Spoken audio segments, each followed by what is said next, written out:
You're listening to The Briefing, first broadcast on the 26th of November 2025 on Monocle Radio.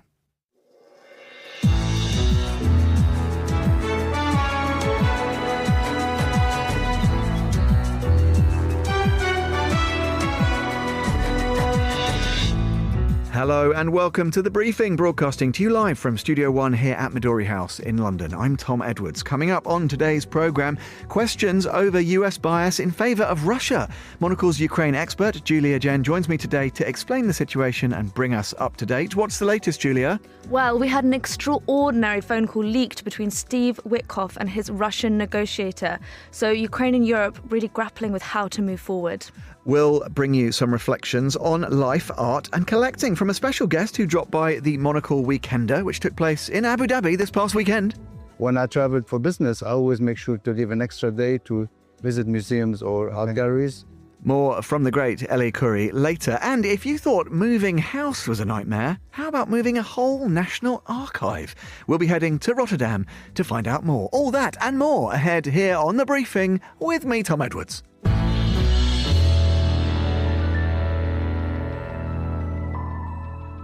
Hey, very warm welcome to this edition of The Briefing here on Monocle Radio. Good morning, good afternoon, good evening, wherever you are in the world. We start the show, as promised, in Ukraine. Monocle's Julia Jen is here to explain what's behind these accusations of the US acting effectively on behalf of Russia in negotiations. Julia, welcome to the show. Bring us up to speed with the latest and tell us how we can make sense of these latest revelations. Yeah, absolutely. Well, thank you for having me. So we had two extraordinary, as I said, phone call transcripts leaked in Bloomberg. So the first one is Steve Witkoff talking to his Russian counterpart, Dmitriev, and he sort of is, coaching Dmitriev, how do you speak to the president, tell him he's a peace man, he's a great negotiator, really lavish him in praise. And then also kind of giving him a tip-off, Zelensky's coming to the White House on Friday. Let's get a phone call in with Putin and Trump just before he comes, just so we can, nip that in the bud, this idea at the time that Trump was going to give Ukraine Tomahawk missiles. And this was supposedly a hard power kind of way to bring Russia to the negotiating table. And then we had another phone call leaked, this time between the two Russian negotiators who are helming this team from Moscow. This was Yuri Ushakov and Dmitriev again. And Dmitriev is basically persuading Ushakov, let's give our peace plan that we've come up with together to Witkoff and the US team. They'll make some really minor tweaks and then they'll pass it off as their own, practically, is what he's saying. Caused huge furor in Europe, of course, although we haven't seen too many public reactions yet. Of course, I think the Europeans are very careful about what they're going to put out into the media sphere after this. Lots of anger from Republicans in the US and actually from the Russians. This is unacceptable that these phone calls were leaked, because it really shows that how strong those back channels are. Now, I guess one of the problems when you get these kind of leaked transcripts is it's there for all to see, and you can listen, you can read it. And so there's this idea that it's very stark, it's in black and white, and there's kind of no hiding place for any of the protagonists. However, these things are more complicated even than that, Julia. I mean, to what degree can we rely on, albeit verbatim transcripts, as being representative of the genuine and underlying means of communications? There's always layers, there's always nuance. I guess as compelling as this evidence is, it doesn't necessarily follow that it is the sum total of the conversation, I guess. Yeah, absolutely. I think there's so many moving parts here, and there are different members on Trump's team as well. So you've got Marco Rubio, who went to Geneva. He met the Ukrainians and the Europeans, and he's really softened those maximalist demands we saw in that first peace deal last week. But then we also have Vance on Trump's team, and Vance was the one who led that kind of attack, that verbal attack in the White House in February against Zelensky. And we've seen Vance coming out and really taking a hard line against Ukraine on multiple occasions throughout the last few months. So you've got those sort of two figures, and of course Witkoff, who, that's a whole other kettle of fish. He was actually described by a former Russian diplomat as the weak link in Trump's team. But if we look at Trump's kind of general dealings with the Russians, of course, there are lots of questions around his links to the Russian government that have been brought up in reports, etc., by the US, investigators. But if we look back in 2019, 2017, 2016, when Trump first came into power, that we have reports, newspaper reports from then, when Dmitriev himself Witkoff, one of the negotiators who's leading this effort now, he was getting in touch with back channels, via back channels to Kushner, who's working alongside Witkoff now, and other members of the kind of finance world, business world in New York, trying to find a way back to Trump for Russia. And at one point, we had Dmitriev even drawing up a plan with a close associate of Kushner of how the US and Russia, back in 2017, how they could basically bring back their relations to normal, create great business deals. I mean, that's what's happening now. And we should also bear in mind, even that is 3 years after the annexation of Crimea. And so what do you make, Julia, of some of the observers, commentariat who say, look, we have to take a Russian negotiation at face value. They'll start at point X, but it's a negotiation. Because that's balanced by other observers who say, look, they have this maximalist position, as you said. Where does nuance lie? I think you have to look back to the Crimea annexation and be like, you can see what the long-term end game of Russia is when it comes to Ukraine's territory. I don't know. Where do you stand on this? Yeah, absolutely. I mean, just look at Putin's speech from the eve of the full-scale invasion of Ukraine 2022. Cast your minds all the way back then. Do you remember the headlines that were kind of splashed across newspapers? Putin doesn't think Ukraine exists. Putin wants the entirety of Ukraine, and he has repeated this over and over again back from 2014. That was sort of seen by critics as his kind of first play to kind of capturing Ukrainian land and annexing it. But I think that, I think that in terms of all of this, how, Putin will say his point, but then kind of will have critics, or Trump sort of couching that in soft language and diplomacy and finance, really thinking through finance, really thinking through business deal, through rare earths and so on. But I think that maximalist Russian demand where they'll come to negotiating table, and we saw that in the phone transcript as well. Ushakov saying to Dmitriev, let's not allow them to tweak it too much. We need to go there with that position. And it's there, black and white, as you said, on the transcript. We don't want it to let it be tweaked too much. That's kind of the Russian way of playing negotiations. And Julia, you mentioned right at the top of the show about the view on these leaks across the European bloc and from other sort of stakeholders involved in this process. European political leadership, understandably somewhat guarded about going on the record with any pronouncements. You can imagine it'll be a mix of kind of surprise and disappointment and intrigue. There are so many critical stakeholders in this process, which still is just about kind of limping on. I don't know what the chances of a positive outcome are. What do we need to see and hear now in the light of these latest revelations from those other stakeholders to try and keep this process ticking along? Yeah, I think that, we talked just now about 2014. I think lots of critics are saying, well, Europe has to start doing hard power here. This is the end of soft power, really. We're faced with a very hostile US president. This is time for Europe to really step into its own shoes and show what it's capable of. We had the former NATO chief, Anders Rasmussen. He was reacting last night to, the US peace plan, but also, what does Europe do next now that these transcripts have come out? He said that, okay, the time for chatting, for kind of negotiating is over. Europe has to commit those troops. Europe has to commit that weaponry. Europe has to commit that air force, that power to really protect Ukrainian sort of territory. Because otherwise we'll just see, Putin playing all of this to his advantage, just pressing forward on the front line, really making use of Ukraine's weakness. Because I think now with all this negotiating, with US really withdrawing from Ukraine is in a moment of peril. And if Europe doesn't really step up, critics are saying, then, well, the future is very uncertain. Julia, great insights as always. Thanks for being with us on the programme. That was Monocle's Julia Jen. Joining us here on The Briefing. Now, let's cross over to the other studio. Awaiting us there with the day's other news headlines is Monica Lillis. Thanks, Tom. 4 people have died after a fire engulfed multiple high-rise towers in Hong Kong's Tai Po district. Several people remain trapped while 2 others are in critical condition, having suffered severe burns, according to public broadcaster RTHK. Brazil's former president, Jair Bolsonaro, has been ordered to start serving his 27-year jail sentence after his conviction for plotting a coup. Mr. Bolsonaro has been living under house arrest since August and was taken into preventative custody on Saturday after unsuccessfully trying to cut off his electronic ankle tag with a soldering iron. 6 co-conspirators were also ordered to begin their sentences. Jakarta is now the world's largest megacity with a population of almost 42 million, UN research has found. Tokyo previously held the top spot, but slower population growth over the last quarter of a century meant it has been surpassed by Indonesia's capital and Dhaka in Bangladesh. Those are the day's headlines. Back to you, Tom. Thank you very much indeed, Monica. More news headlines coming away at the top of the next hour. 1300 here in London, 1400 if you're listening on CET. Now, this past weekend, I was in Abu Dhabi as part of the Monocle team there hosting our most recent Weekender event.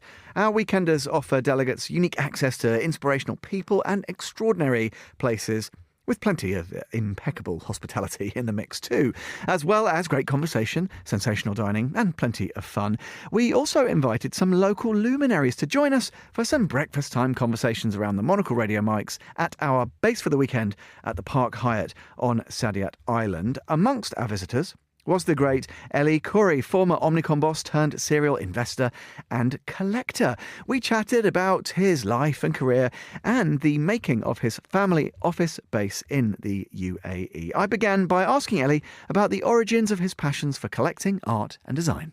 We all collect without knowing we collect. You know that? We collect things when we were kids. We collect toys, we collect albums, we collect stamps. What was your particular... I used to collect stamps when I was a kid. Okay, but yeah. I never called myself collector. You know? Okay. And I consider myself somebody who likes to buy beautiful things and surround himself with beautiful things. So you call it collecting, well, no, that's not the point. So there's no one particular moment when you say, oh, it's an aha moment, I'm going to become a collector. It's a natural evolution to how you evolve in life. And again, you need a particular break in life or, a particular moment where you have more headspace to kind of get into certain things. And I think that trigger was roughly 15 years ago for me, when I was kind of always buying stuff when I traveled to I became more addicted that I need to always go to fairs and buy things and surround myself with great art.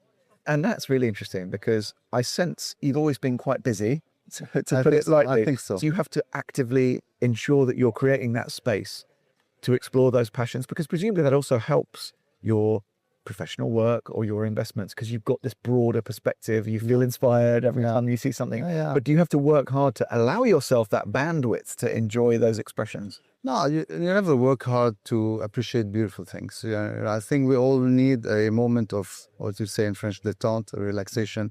We need to step back and just, instead of meditating, doing something else. So for me, art is that. So at night, I use basically Instagram as a form of inspiration.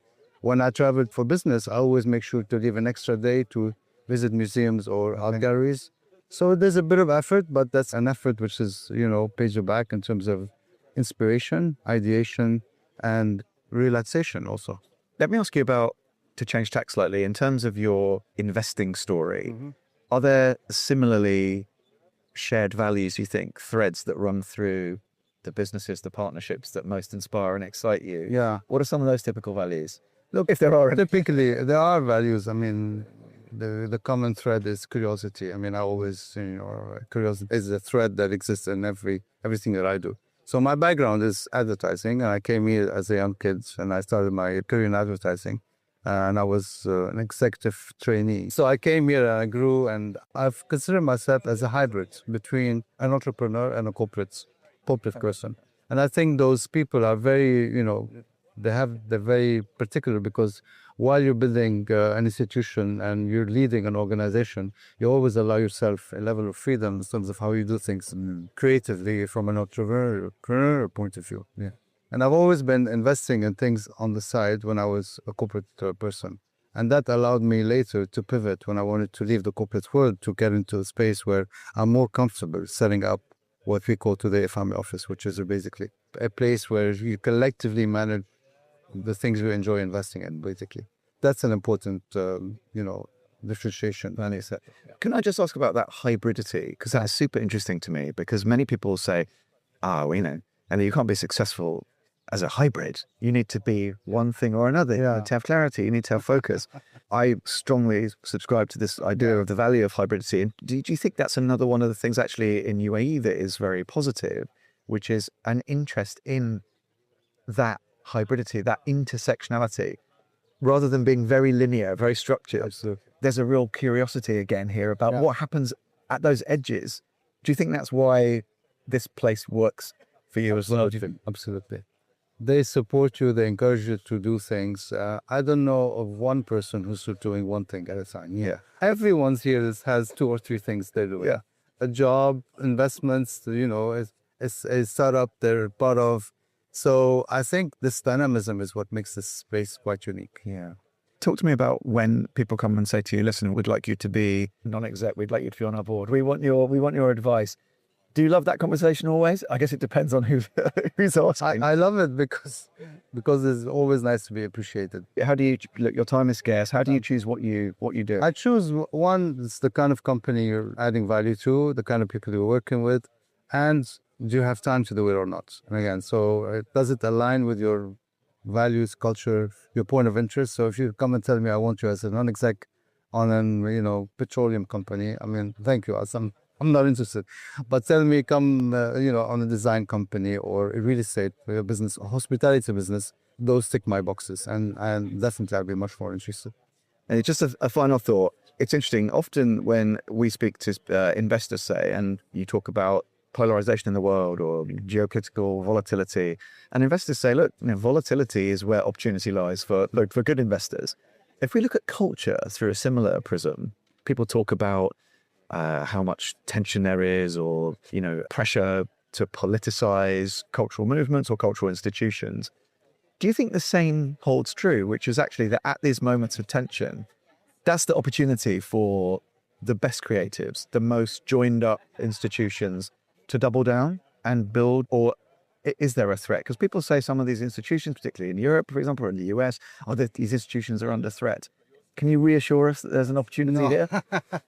You're talking about here in the region or here in that space? Wherever it may be. I guess, is there an opportunity in this moment of disruption, the volatility you described? The problem here is financials, because again, if you look at cultural institutions, predominantly in the US and in Europe, are supported by governments. A lot of them are supported by governments or private donors. And I think what I'm seeing in Europe is an erosion of that, even to a certain extent in the US.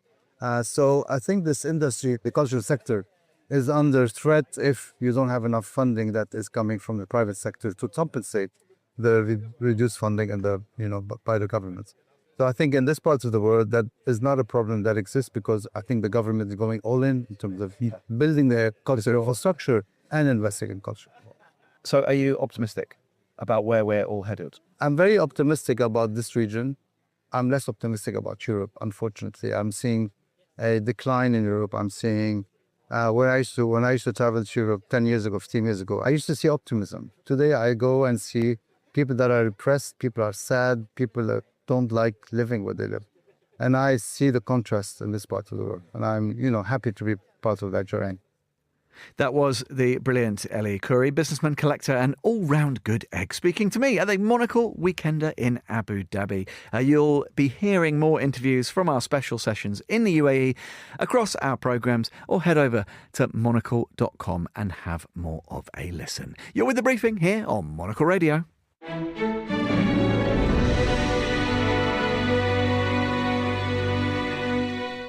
18 minutes past the hour, and we are going to wrap up today's programme by crossing over to Rotterdam, where the Dutch photography archives are being moved into a new building. Very exciting developments. And joining us live from Rotterdam to tell us more about it is Monocle's own Claudia Jacob. Good afternoon, Claudia. How are you? Hi, Tom. I'm good. How are you? I'm not too bad at all. Now, set the scene, Claudia. It's a lovely bright day in London. Very cold. Are you out and about? Are you at the archives? Describe what you can see where you are. Yeah, I mean, it's a similar weather here. Really, really cold, but very sunny and bright. And I have to say the cold outside hasn't really warmed up inside. I'm in these photography archives, which the head of collections is showing me around. It's about 4 degrees in these photography archives. They're trying to keep the archives at a similar temperature as they move them from one building to another, which is about 10 minutes apart. And these are the Dutch photography archives. They're sort of spearheading this massive, it's been years in the making, coordination of moving 6.5 million photographs and objects from one building to another. And it's a really ambitious and technical exercise and has been fascinating to watch. Absolutely. And it's worth just doubling back. 6.5 million photos. I'm not a professional archivist, but I know that's quite a lot, Claudia. Tell me a little bit about the kind of appetite for change in Rotterdam, because there's quite a lot of cultural investment, development, of course, across the city. Is this part of a wider programme? And what are the aspirations in terms of what the new facility can deliver?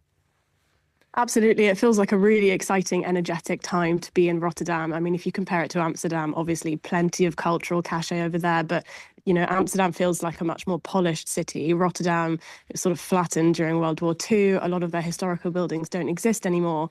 And I think what's interesting to see about the way that they're developing their cultural offering is instead of sort of trying to recreate those historical buildings, they're actually taking a step back and looking at how they can be a bit more experimental with their design, architecture, culture. And one foundation in particular, the Droom and Dad Foundation, which is the one that has financed this move, is putting a lot of money and energy into the cultural offering here in Rotterdam. They've got sort of 9 or 10 projects that are in the works in the next sort of 10 years or so. The first of which was the Phoenix Museum of Migration, which we covered back in May and which I visited yesterday. And this is kind of the second project. So it feels like we're here at a time when things are really changing. It's sort of the exciting time when things are developing and, not everything is ready, but that's sort of the point. And things feel a lot more sort of, experimental, a bit more avant-garde over here in Rotterdam, which is only really half an hour on the train, I'm told, from Amsterdam, so it's not far at all. Exactly, it's got the proximity on its side, and just to that point, Claudia, which I think you make well about the kind of dynamism you get when there's this period of investment and change. Do you have a sense from having a kind of a browse around of exactly how visitors in the future to the new archives will be able to explore the collection to get more of a sense of behind the scenes, to kind of unlock, because archives are fascinating, but they are often dusty and shut away by their nature, how they're going to kind of open that up to locals and to the world? Do you have a sense of what that process is going to look like yet? Yeah, that's, I think, what's so interesting about this new move. I mean, the building is much larger and means that you can actually see more of the collections. There isn't so much in the archives as before. But what's particularly interesting is as you go through all the different floors, they've essentially built glass panels where you can see the storage areas, you can see conservationists and people restoring these photographs over time, and sort of lights illuminate the space as they walk past, which actually means that as well as seeing the photographs, on display, the ones that have been, nicely curated, you can really see the behind the scenes, which I think is increasingly what people interested in culture want to see. They don't just want to see a nice polished, perfected gallery and exhibition. They want to see what isn't usually seen, what's usually hidden, and why that sort of stuff tends to be hidden. And that's what they've tapped into really cleverly here, is that you're able to see the process from start to finish. It's a process many of us aren't that familiar with and don't get the chance to see. And it's something, if you compare it, say, to the new V&A storage facility in East London, it's I think a trend that we're seeing across different markets and different industries, and one that will just continue to grow, I think. Definitely. 2 quick final questions, Claudia. One, when we'll be able to hear, read and see more of this story that you're busy reporting? And secondly, and I would say perhaps more importantly, it's 13:23 hours where you are. Will you make time for some kind of agreeable lunch after your reporting is done? You know what, Tom? I'm actually I've forgone the beginning of my lunch break so that I could be on Monocle Radio. So if that's not commitment, then what I don't a sacrifice! I know, but it'll be out in Monocle's February issue. It's all about moving in all sorts of different ways, however you want to interpret that, and you'll be able to see the behind the scenes of putting together this brand new photo archive, which has not yet been seen by anyone. We've got an exclusive on the story, so there you go. Great stuff. We'll keep an eye for that. Is there a Rotterdam speciality? Some kind of freaked situation? You need to get yourself a lunch, Claudia. You've got to keep yourself fueled. I need to get myself something Dutch. Yeah, I do. It's very cold. I need some kind of energy. All right. Report back to me later how that goes. Claudia, great to hear from you. It sounds like a brilliant story. Can't wait to read and see more about that in due course in Monocle. That's our Claudia Jacob on the road in Rotterdam. And that, my friends, is all we have time for on today's edition of The Briefing, which was produced by Christy O'Grady, and our studio manager was Steph Chungu. My thanks to them, one and all. We'll be back at the same time tomorrow noon in London for the Thursday edition of the show. But from the Wednesday team and me, Tom Edwards, goodbye and thanks for listening.